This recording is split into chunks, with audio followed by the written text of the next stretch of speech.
Don't forget to click the subscribe button to subscribe to our channel and click the alert bell so you'll be notified when we upload new videos. Go ahead and click that like button too. We really appreciate your support for the channel.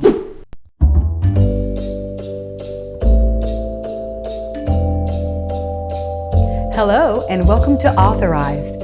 I'm your hostess, Christina Smith, and today's story is Uncle Frank's Pit, written and illustrated by Matthew McElligott.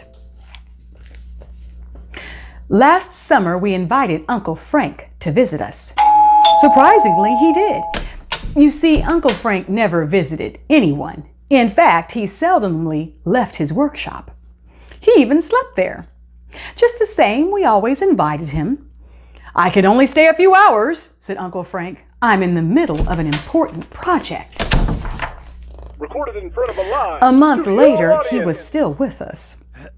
"So, Frank," said my dad, "how about that important project?" "Project?" said Uncle Frank. "Oh, that can wait. What's for dinner?" One morning, I woke up to a strange sound coming from the backyard. Uncle Frank was hopping in circles, holding a long stick in front of him. Hanging from the end of the stick was a rusty coat hanger. The antenna from our old TV was taped to his hat. Said Uncle Frank every few minutes. That night at dinner, Uncle Frank said, "I have something very important to tell you all."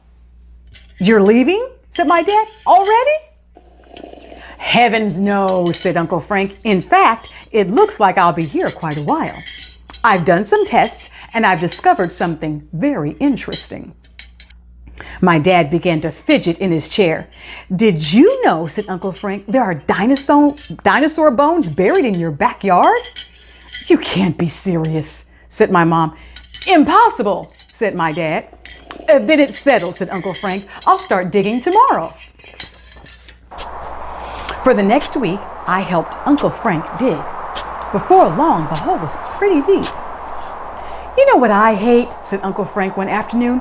"I hate climbing out of this hole every time we want to take a break." I thought about it for a while. "We've got some old furniture in the basement." "Super," said Uncle Frank.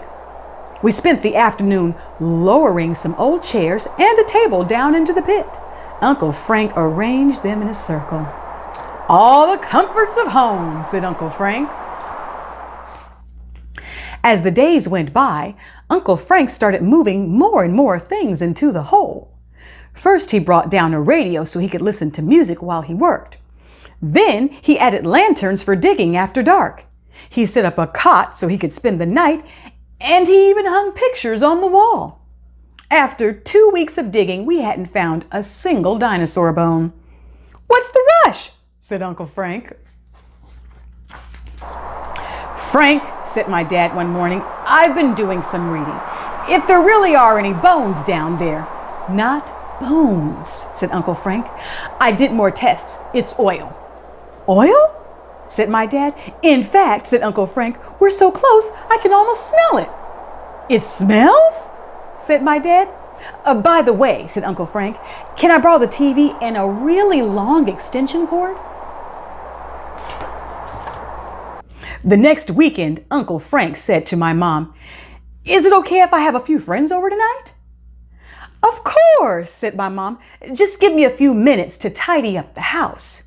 "Oh, that won't be necessary," said Uncle Frank. That night, I got up around midnight to get a glass of water. Uncle Frank's party was still going strong. A few weeks later, the plumber showed up. He said he had Uncle Frank's hot tub. My dad flipped his lid. "This has gone far enough," he shouted. "It's time we told Frank a thing or two." "Go easy on him, honey," said my mom. "He means well." Uncle Frank was in the backyard putting in a mailbox. "Frank," said my dad, "we need to talk." "Talk?" said Uncle Frank. "Sure, come on down. I've got snacks." One by one, we climbed down into the hole. Uncle Frank turned on the lights. "I don't believe it," said my dad. "Oh my," said my mom. "Coal!" trouble, I said. Hey, Frank, said the plumber, where do you want this thing? Over in the corner, said Uncle Frank. Frank, enough is enough, said my dad. You can't live here. This isn't your house. It's a hole in the ground. He's right, said my mom. You have been down here almost 2 months. Maybe you were mistaken about the bones. Oil, said my dad. Treasure, said Uncle Frank. And there's no mistake. These things just take time. I'll be done by Christmas. Christmas? Said my dad. Christmas? He started to hop up and down. Hey, Frank, said the plumber, what's this? What's what? Said Uncle Frank. This thing buried in the corner, it's blocking my pipes. It's probably just a rock, said Uncle Frank. Dig around it. It doesn't look like a rock, said my dad. Hand me the shovel. How about a pretzel instead? Said Uncle Frank. Later, said my dad.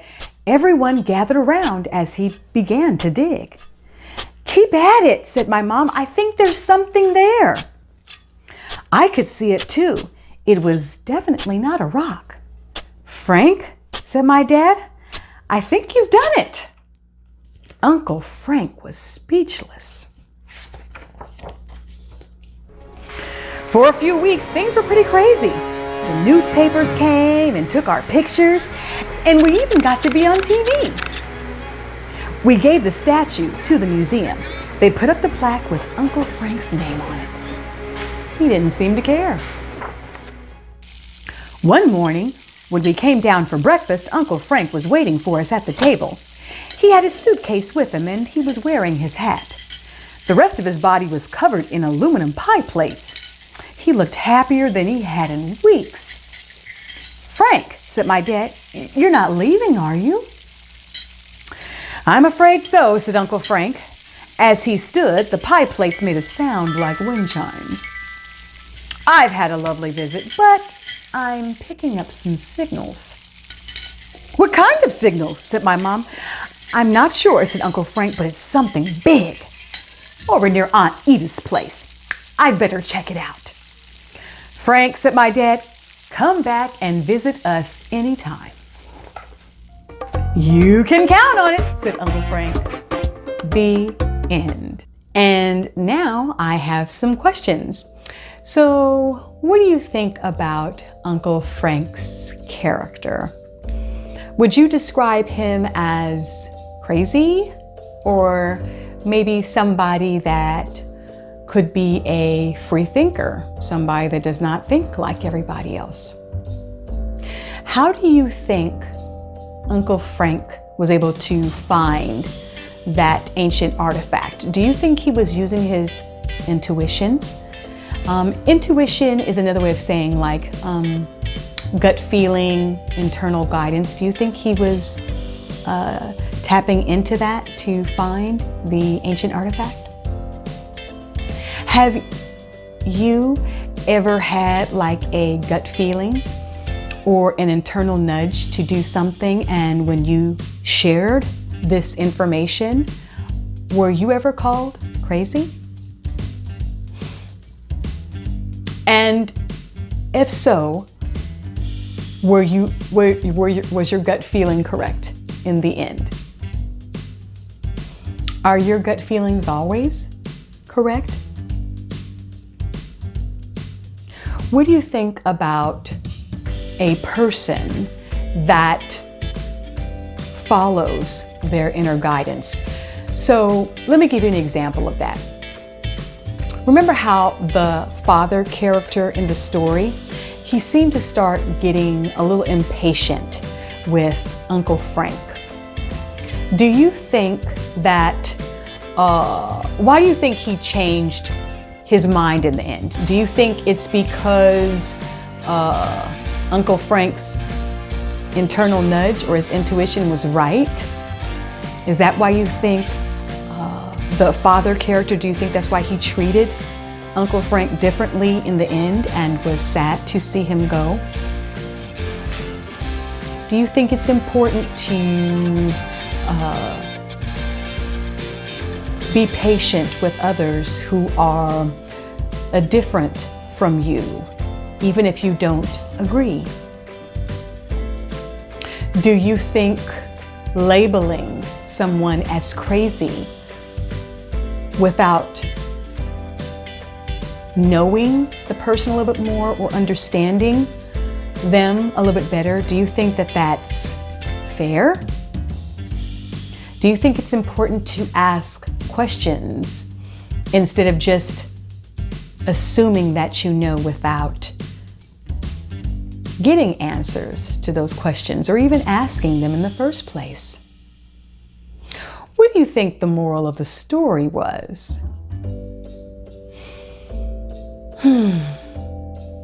I think I know, but I'm going to leave that one up to you. We'll see you next time on Authorized.